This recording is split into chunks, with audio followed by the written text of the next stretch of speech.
Joey, when we were in Scottsdale, I don't know about you, but most of the conversations that I was sitting in, the circles I was in, was all around building my own investment fund. Like I'm at a point now where I've done all the deals, I've gained the experience, and I have others who are wanting to get involved who have not done that. And I'm like, well, why should I continue to put all my money into this from this point forward?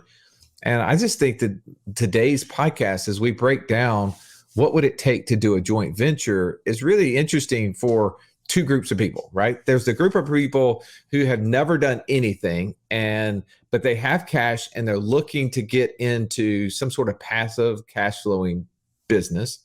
Right. And then there's a group of people who have been doing this for a while personally, and they're like, hey, now it's an opportunity to partner with other people's money.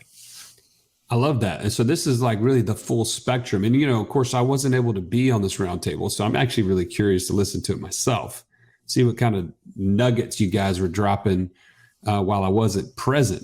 But yeah, I love that. This spans no matter where you're at in your investing journey, that it covers all those folks, all those different aspects. Well, here's the thing is that no matter where you're at in this process of trying to become financially free, you know that you need passive income that exceeds your monthly expenses. And I think this one, as you said, does cover both sides of it. So if you're that new investor, maybe there's someone in your sphere or someone that you can get in your sphere by joining one of our mastermind groups that can help you be the person that is bringing the money to the table. Right there, you're going to learn there's 4 ingredients to the deal. One of them is money. But then you also be the person that has been doing it for a while, which is another one of the 4 things, which is the experience. And you'll kind of hear as you go through this podcast, there's something for everyone in here that you can take away. It's idea generation. I'm not saying that you should go out and do this immediately, right? Tread lightly. Make sure that you're verifying the information that you're getting when you're investing in deals. Don't assume that all deals are created equally, nor are all people the people that you want to invest with, because you might end up with experience that you didn't want at the end of the deal. Joey, I'm excited for you to hear it. I'm excited for you to hear it. If this is something that somebody needs to hear as well, take time and share this with them. Also, like, rate, and review the show. That's how people find us that are not being shared personally. So, Joey, let's don't take any more from it. Let's pull our chairs up to the table and belly up. Belly up.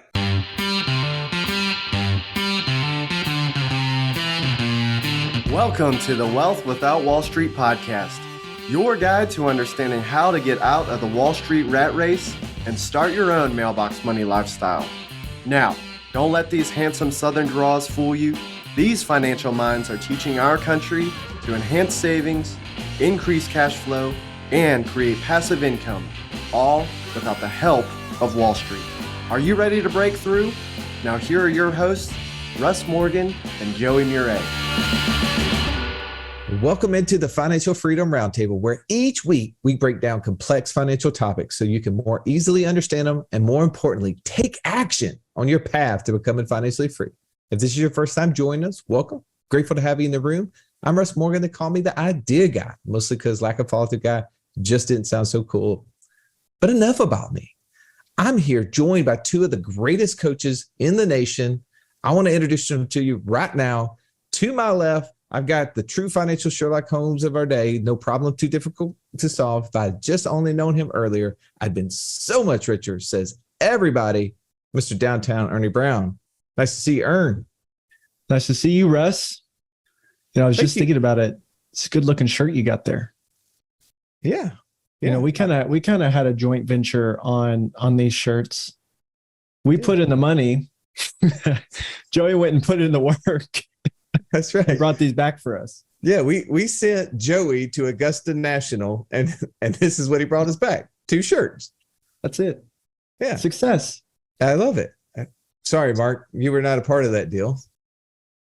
But the next time we send Joey to Augusta National, we'll make sure he brings back 3 shirts. But let me properly introduce the retiree of the group, Mr. Catch Me If You Can. He's not killing bears with his bare hands or spear diving for tuna. He's right here dropping gold nuggets, the one and only Mark Haraguchi. Welcome, Mark. It is good to be back. I got to say, it's a little bit of a change. I have been used to being in a lounge chair with a beautiful tropical breeze, ocean, all that kind of fun stuff. So my work chair just doesn't feel the same. It's just not the same. Yeah. So you said you're drinking tropical breezes with umbrellas in them? There definitely were a few cocktails that were being enjoyed along the beach.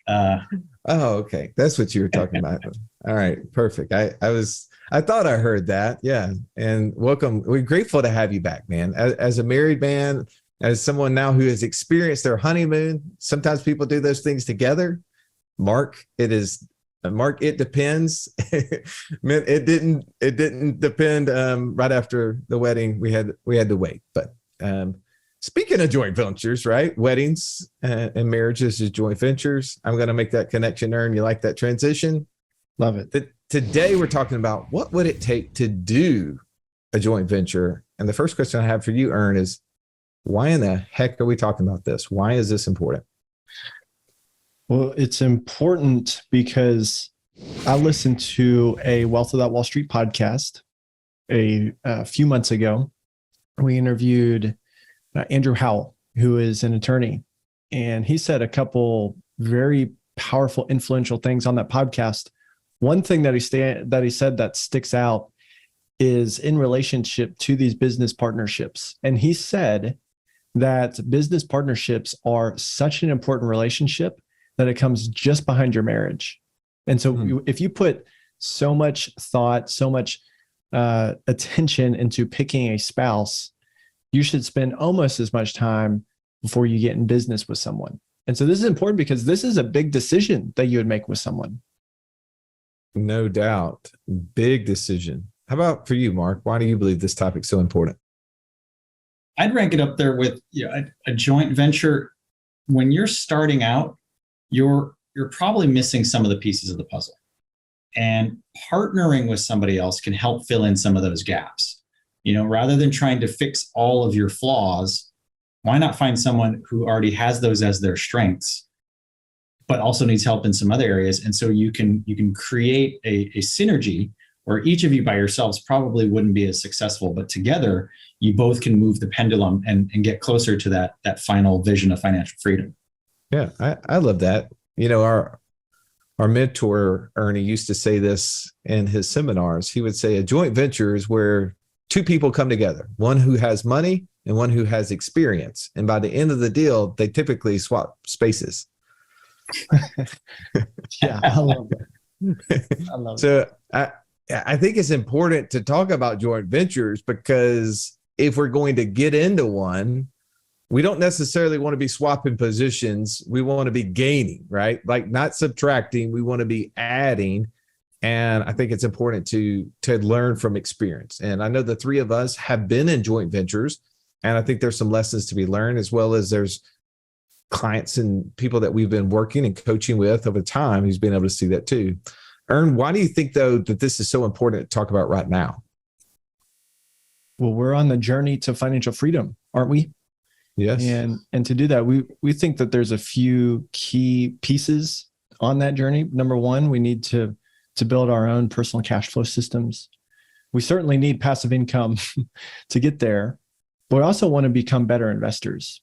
And this is one of those topics that I think falls into the education piece of how can I become a better investor? And at the end of the day, this is a great opportunity to accelerate, to enhance, to increase the scope of who gets to benefit in this journey. But we need to go into this with our eyes open. We need equipping. We need to learn, which is exactly what our community is for, and exactly why we have this roundtable podcast to share these ideas and then talk about these ideas within our inner circle. Totally. I love that. Well, let's break down. There's 3 points that we're going to cover today and try our best to take each one of those deep enough to give you some meat that you can take away with you, hopefully some tactical items. So the 3 core areas in which we're going to focus on, there's 4 ingredients to every deal. And we did a podcast on that. I'll point you back to that podcast. Second point is that we need to know our partner.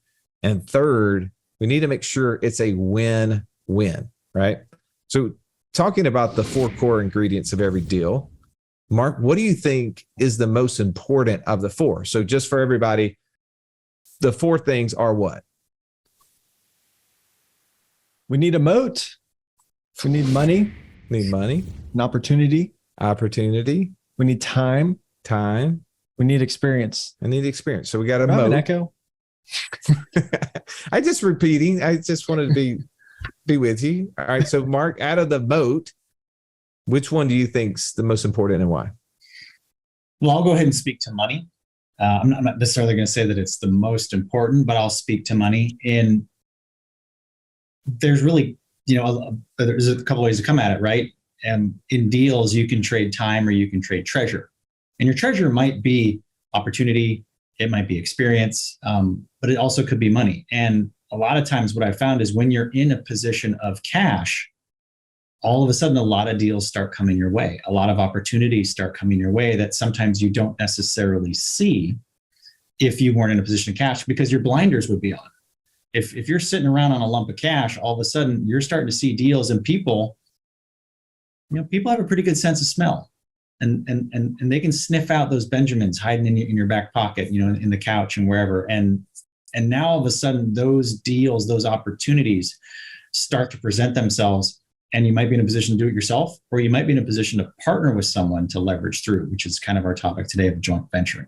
But I would say money definitely ranks up there as putting you into a location where you can start to have the other of the core ingredients start to line up.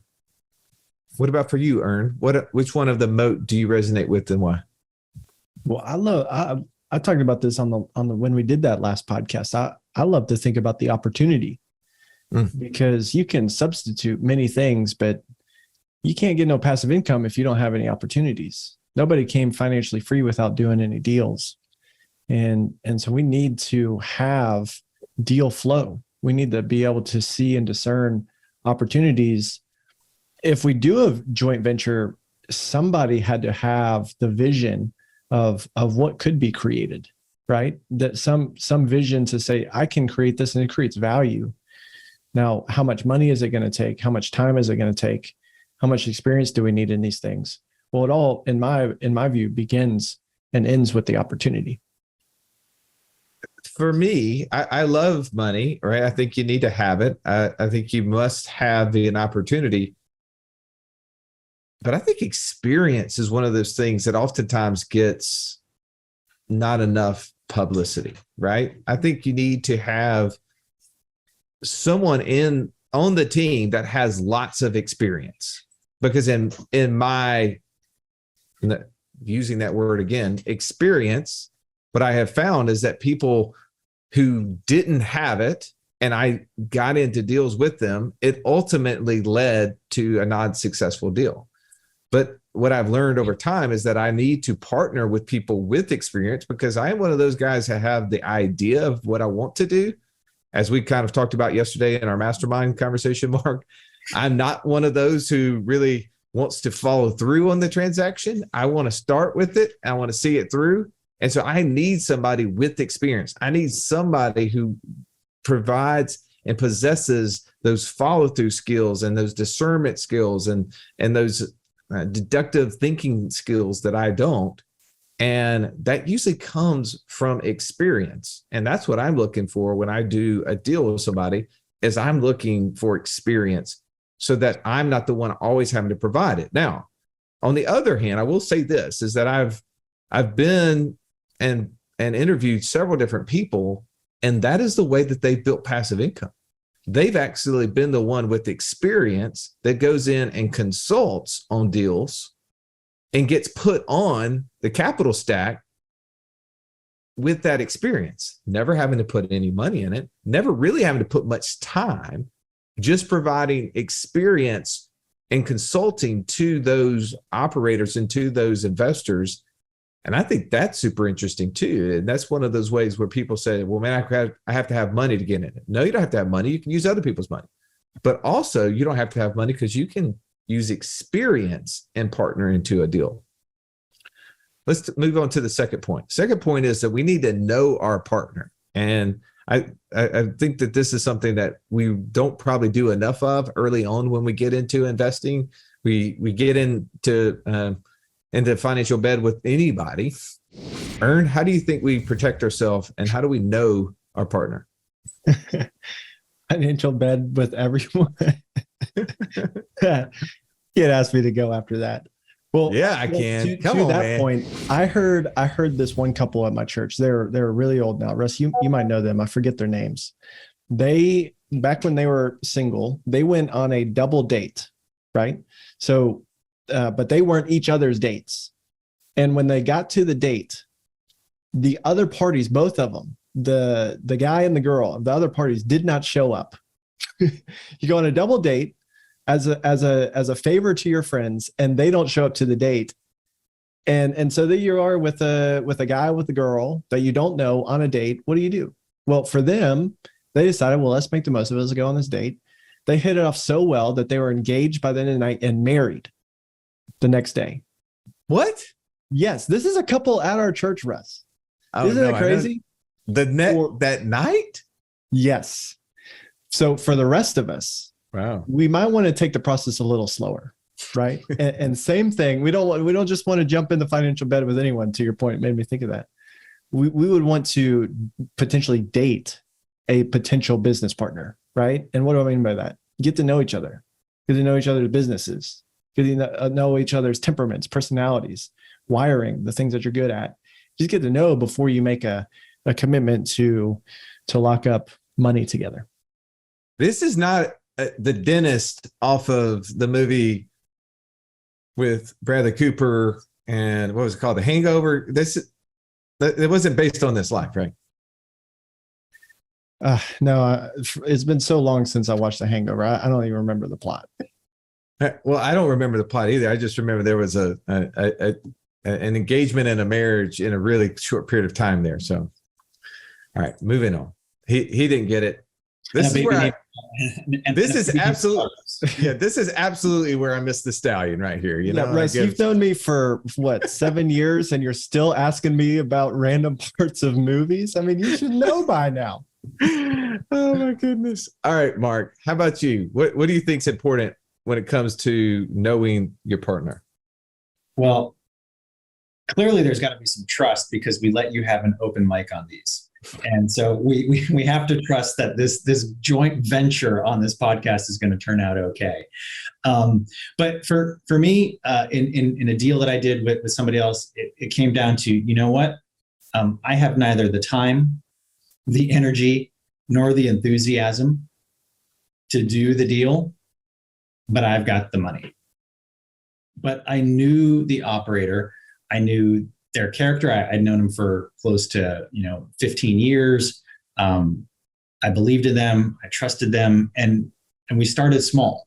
We started with a measurable amount of seed money that then results came back, and so we had proof of concept, and so we grew the partnership, because ultimately, I'm not going to put that much cash down with somebody in a deal like that unless I know who they are and unless I believe in them and want them to succeed. I just read this comment. It was so drawing joy. I wanted to share it. I realized that my time is not really mine. It's my company's. Now I have to stop negotiating my time for money, and I need to start working to become financially free. That's exactly how I felt when my daughter Adler asked me on the way to school, "Dad, can you pick me up from school today?" And I had to say, "No, baby, I have to go to work." That's where I drew the line. In order for you to be clear on the things you need to do and stop doing, and to know who you need to become so that you can stop trading time for money, join us right now at wealthwithoutwallstreet.com/passport. Now let's get back to this episode. Well, I think a part to knowing your partner, and I've started using this tool. I'm a huge fan of the Culture Index. If you've heard us before, we actually interviewed Matt White on our podcast a couple of years ago. Probably ought to have him come back on it, but we actually had him speaking in our mastermind yesterday. I love the Culture Index. I think we should always trust but verify, right? Like, I'm a trusting person. One of the things I learned early on is I probably fell on the side of gullible as it related to trust. And through experience and failures, I learned some lessons there that I need to be optimistic, but I need to verify, is that person capable? Well, how do you do that? How do you measure that? And tools like Culture Index that we use a little bit differently than maybe the average person is that we use Culture Index to understand our investment partners better. I can understand how they're going to operate just by the way that their personality works. And if I'm expecting someone to be very detail oriented and going to have a high level of follow through and also be able to be very deductive in their thinking, I need to see their Culture Index measures that out. And here's the mistake I think too oftentimes we make. One, we communicate in the style that we are, and we expect everyone else to hear it and respond accordingly. And when we hear our own style being repeated back to us, we tend to believe, oh, this person is exactly what I need because we like them, because we're similar. Well, if you're like me, and the areas of fault that you would have is that you probably won't think through everything as long because you're going to be impatient. You're not going to follow through on some of the details. You don't want other people just like you that you're partnering with. You want to have opposites. So in this situation, Ernie, I would say opposites attract, right? As we're talking about knowing our partner. And I would be looking for some opposites. I would be looking for someone who complements the areas that I don't have. We heard this yesterday, Mark, which I thought was fantastic, is that sometimes people say that you should be working on your weaknesses. You ever heard that, Ern? Yeah. If you had a weakness, you should start working on your weaknesses. Yep, heard that. And the quote that he shared, and I don't know who to attach it to, so I apologize to whoever originated this quote, was, if you work on your weaknesses, you know what you'll have? Strong weaknesses. Why do we want to have strong weaknesses, right? Why not find people who have strengths in the areas in which we have weaknesses? So I would say we need to use tools that can help us understand who we're partnering with and find people that complement us who have strengths and our weaknesses. That's one thing I would say on knowing your partner. So the first area was, what are the 4 core ingredients of every deal? Because that's important. It's moat, money, opportunity, time, and experience. The second thing is that we need to know our partner, spend time with them, make sure that we know that we can have trust and they have the time and the energy and enthusiasm to follow through. But we need to have tools that can help us verify what we think. The third one is making it a win-win. Mark, how do we make it a win-win in a deal? Sharon Srivatsa was fond of saying that if it's a win for you and a win for me, you can assume I have unlimited capital. Something to that effect, paraphrasing. To me, actually, I truly believe this is the most important one, because if there is a way for both parties to win and everybody feels like they're gaining, when that deal comes to fruition, everyone's going to feel so much better about it and be willing to move forward. No one's going to feel like they got shortchanged. No one's going to feel like, wow, this didn't quite work out the way I had hoped. Man, it seems like Ernie's making so much more on this deal than me. But if everybody's winning and if everyone is walking away satisfied, then even if it was a small amount of victory on the deal, the emotional attachment and that psychological win is going to be so powerful that group is only going to be stronger. And they'll be able to do better deals going forward, because if it's a win-win, no one's being left behind. How about you, Ern? What would you add to that? Well, to Mark's point, I think it also creates a sense of safety in the group, right? Nobody wants to get taken advantage of. Nobody wants to feel like they're about to get taken advantage of, or those intentions. And so I do think that approach, that we want to be abundant to every partner. If, Russ, to your point, if somebody's just bringing their experience to get into the deal, you want that to go well. What I would say as a piece of this, how do you make it a win-win, is from the beginning, do your best to set clear expectations. And what I mean by that is, just in the JV that I'm a part of, I wanted to do a great job setting this thing up so that it could potentially be scalable and it could be replicated. because I know that if it can be replicated, it's got to be good, right? And nobody's getting taken advantage of if other people would want to go make this model work elsewhere. And so it took some thinking through where does this break? How does money go in? When can capital be added? When do we think about taking capital out?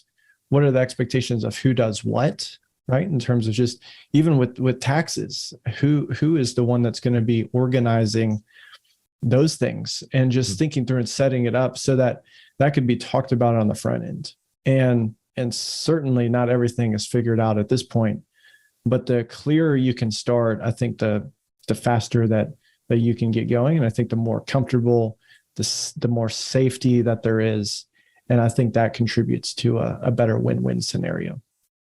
Yes, no doubt. And we had Travis Smith on with TribeVest not too long ago, speaking inside of our inner circle, talking about the ways that when you are doing joint ventures, you're putting together your investment tribe, it's required of you when you start your tribe to start creating those sort of things, right? Who's going to be doing what and when, and all of that is voted on from the beginning. I think too oftentimes people get into deals without those known items, and then they start coming up, and then it's like a blame game of, oh, I thought you were going to do this, Joey. I mean, did I say Joey? I'm sorry.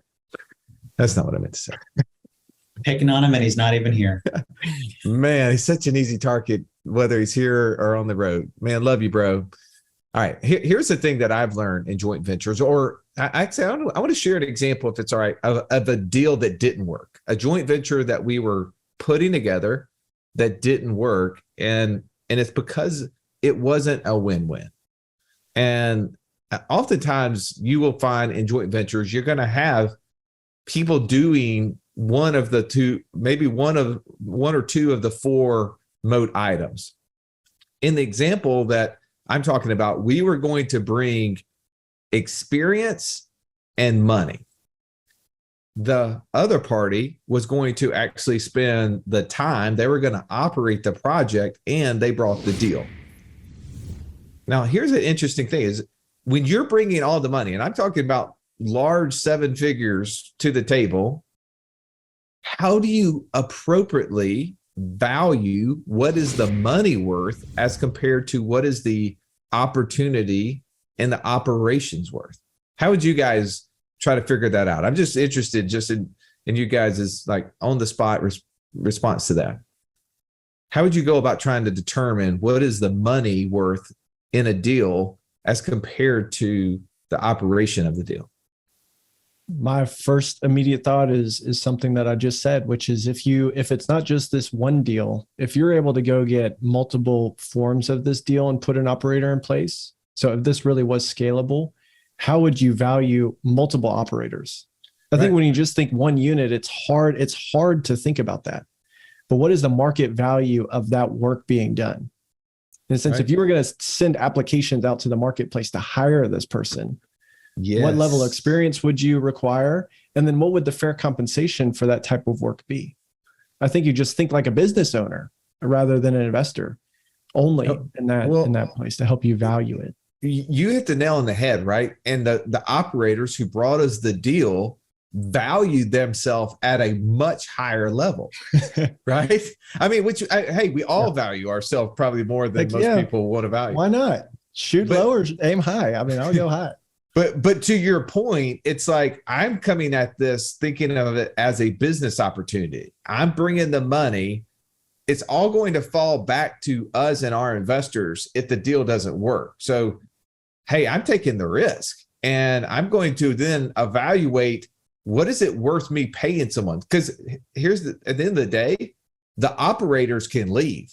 The operators could be injured. The operators could die. How do I value that piece? And it's like, okay, what would I have to pay to have someone operate this business? Now, they may not have the same exact experience. So, okay, they're going to get a notch up above maybe the market for that. And ultimately, we couldn't come to a win-win because we believed that the money in that situation was worth 70%. And they believed it was worth 50% because they thought, oh, we're willing to be in a 50-50 partnership. And I think too oftentimes we get in this idea that, oh, it has to be just one way. And we actually tried to bring in other ways to make the deal better for them. And what we learned in that process is that they were not open to differing solutions, which allowed me, going back to point number 2, we started learning about our potential partner by understanding how are they negotiating with us. And when we were the one bringing all the ideas, all the options, all the flexibility, and they were rigid and never moved and never brought us another idea, it was like, well, what's going to happen in the future, right, is going to be very similar to what we're experiencing today. What happens if the business isn't operating the way we all want it to? Are they going to be able to bring us creative solutions and options if they are not bringing options today? We didn't believe they were. And so I think when you look at a win-win, you have to go in knowing what your options are. And that's what I've learned so much through negotiating deals, is that it's not so much about the deal, it's about the options that you have and learning what a win-win is. And I love the book that Chris Voss wrote, Never Split the Difference, because he talks about in the deal of negotiation that we need to make sure it's a win-win. If the hostage, the guy who's taking people hostage and you're negotiating with them, if they don't feel like they're winning, bad things happen. So we always are in a negotiation. We always should be looking for ways to create win-wins and make sure that we help them get the deal that we want. That's Chris Voss. All right. Final thoughts on this, Mark. Final thought on when would it be a right time to do a joint venture? When is a good time for a joint venture? I agree with Ernie. This is a little bit potentially further down the road. But this is something that you don't want to step into lightly. And this is something that you would really, I think, benefit. As you said, how would you value those people? What the honest to goodness first thing that popped in my mind, because you went a little off script there. First thing that popped into my mind was, wow, I would actually go to the Passive Income Mastermind and put it in our group thread and say, here's a deal I've just been proposed. How would you guys evaluate this? What would you consider? Because I want to seek counsel from people that have either done it, know about it, or have been around it and are much bigger fish than me and further down the road. So I want to source a community that can help me look at this from a multitude of different angles. People who have been on, say, the money side, people who've been on the experience side, people who are coming at it from different angles than me. And so that would be my takeaway from this is don't be afraid to ask questions. Get the help you need so that you can become the best investor to provide for that financial freedom future that you want. Ern, final thoughts. Well, you mentioned a great Nelson Nash quote at the beginning of this, which is, the JV, you get in and the person with experience and the person with money end up switching places. I'll give you another Nelson Nash quote as it relates to partnering in business, but in the positive. Because while there is lots of opportunities for this to go wrong, there's lots of opportunities to go right. And here's what that means to me, and something that Nelson told us. He would say, you can build all the success in the world. And to give you another quote, you can, if you want to go fast, go alone. If you want to go far, go together. And so what he would say is, you can have all the success in the world, but if you don't have someone to share it with, what do you really have? And the opportunity to partner together, to share the experience, to share the wins, right? If you like one win, why not like a win-win? Why not like a win-win-win and create this for the benefit of the people that you're serving with your product, service, or experience? Ultimately, that's what a deal is going to produce. So I think the opportunity to do joint ventures is tremendous. And to protect yourself, to Mark's point, I think it's helpful to be in a community of people who are seeking the same things, which is the opportunity for our inner circle members to share these things, the JVs that they're creating, thinking about getting into, evaluating the money, opportunity, times, and experiences to figure out which pieces can they bring to the opportunities so that they can get closer to financial freedom. And I just think that's a fantastic opportunity. Wow, I love that, man. Here's the thing with this JV, right? We have a chance, as you both has so eloquently said, we have an opportunity to get into deals that maybe we otherwise wouldn't have, whether we didn't have the money and so we're partnering with someone who did, or we have the money but not the time and the experience to make the deal happen. And that is what has allowed Joey and I to be able to put up our passive income every single month on the board, because we were doing joint ventures with somebody in some shape or form in order to get that, because that's what made it passive, right? If we were the one working on it, it wouldn't be passive.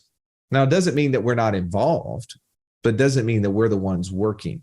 And I love about joint ventures is that you can partner with someone to get the things that you don't have. You can get the money, you can get the experience, you can get the credit, right? And you can get the enjoyment of winning together. And you can also gain insight from that time so that it helps you with other ones. And maybe you want to start small and work through those things so that way your lessons learned early, which typically happen, which are okay, maybe are smaller, which allows you to have more promise for the future.